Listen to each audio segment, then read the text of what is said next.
It's been a busy month here.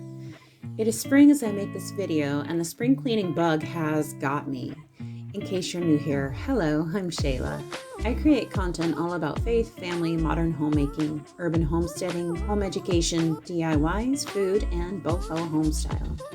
In this video, I'm going to show you how in just a few hours I stripped down our cabinet countertops and restored them to the original wood so I could make them into butcher block countertops. I'll also share the butcher block oil recipe we used.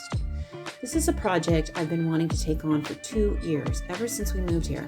The counters are oak with a cherry inlay, but they were kind of like a hedgewood yellow before because of the finish that was on them, and we never liked it.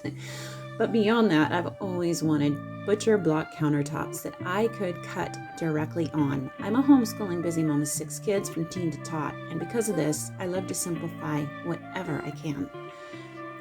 My husband is a master woodworker, and I come from a woodworking family too, so I love projects like this. I could totally get lost in them, to be honest. This countertop had gotten to the point that a lot of the finish had worn off in places, and there were spots that were becoming too worn, so I knew it was time to tackle this project.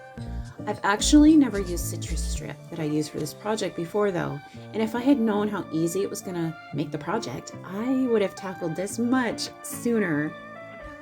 I'm going to turn up the beat now and get to it. I'll put commentaries in so you know what's going on along the way.